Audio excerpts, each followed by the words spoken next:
안녕하세요. 내일이 대선 투표입니다. 그런데요, 이번 선거에서 유독 눈에 띄는 공약 중 하나가 뭔지 아세요? 바로 치매와 간병 문제입니다. 이재명 후보는 치매 환자 공공신탁제도, 김문수 후보는 치매 국가 책임제 강화를 공약으로 들고 나왔죠. 그리고 두 후보 모두 간병비를 건강보험에 적용하는 것도 공통적으로 내세웠습니다. 왜일까요? 치매는 이제 정치권에서도 무시할 수 없는 우리나라의 중요한 문제가 됐기 때문입니다. 2025년 대한민국 치매 환자가 100만 명을 넘어섰습니다. 노인 인구는 4명 중에 1명이 치매에 걸린다고 하고, 이때 그 가족은 수년간 직장을 포기하고 간병비로 수천만 원을 지출해야 되는 게 우리나라의 현실입니다. 그래서 이제는 혹시 우리 부모님은 또는 내가 나중에 그렇게 되면 이 질문을 미룰 수가 없는 시대가 된 겁니다. 오늘 우리가 치매에 대해 조금 더 구체적으로 그리고 현실적으로 준비해야 되는 이유를 말씀드리겠습니다. 요즘은 다들 젊게 사셔서 60세가 되어도 여전히 젊다고 하죠. 저도 환갑잔치를 마지막으로 가본 게 언제인지 기억도 안 날 정도인데요. 연금이 나오기 시작하는 나이가 65세죠. 그런데 이때부터 급격하게 높아지는 위험이 있습니다.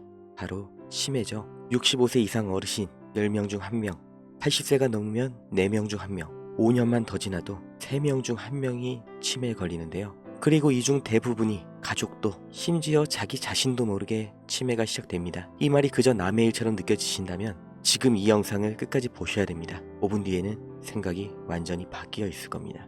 한 20년 전까지만 해도 많이 쓰던 말이 있죠. 노망, 늙으면 다 까먹는다. 이때는 이 말이 너무나 당연하게만 받아들여졌습니다. 그런데 지금은 완전히 달라졌죠. 치매는 분명한 질병인 게 확인이 됐고, 정부도 국가 차원에서 치매 국가 책임제를 만들 정도로 사회 전체가 준비해야 되는 문제가 됐습니다. 여기서 알 수 있듯이 치매는 한 명한테만 큰일이 나는 게 아니라 가족 전체를 무너뜨리는 병이라는 겁니다. 저도 겪었고, 주변을 봐도 요양병원, 간병인, 심지어 가족 간의 싸움까지 너무나 흔하게 일어납니다. 이런 주변의 모습들을 보면서 나도 은퇴를 준비할 때가 되면 내 부모님 흰머리가 많아지셨다고 문득 느끼게 되면 이때부터 치매보험을 알아보시는데 정말 어려워하십니다. 왜냐하면 정답이 없거든요.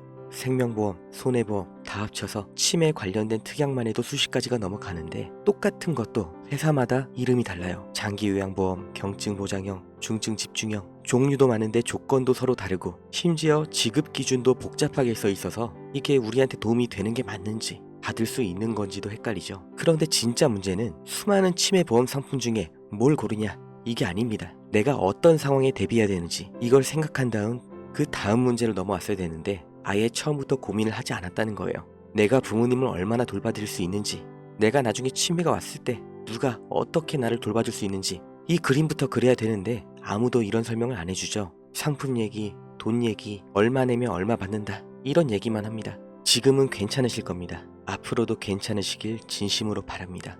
세상에 치매가 빨리 없어졌으면 좋겠어요. 하지만 정말 많은 분들이 가족이 치매 진단을 받은 후 가장 먼저 하시는 후회가 뭔지 아세요? 작년에라도 들어놨으면. 그리고 한 분은 이런 말씀을 해주셨습니다. 그때 보험 들어놓은 게 우리 가족을 살렸습니다. 치매 환자분들이 가장 힘들어하는 거 본인이 아파서가 아니에요. 부끄러워서도 아니에요. 나 때문에 가족이 힘들다는 거, 일하러 가지도 못하고 놀러 가지도 못하고 나 때문에 이렇게 고생을 해야 된다는 거. 하지만 미루다 보면 이 준비 자체가, 가입 자체가 어려워질 수가 있습니다. 연령 제한, 건강심사, 인지기능 확인, 이게 한 달 차이, 하루 차이로도 조건이 달라지거든요.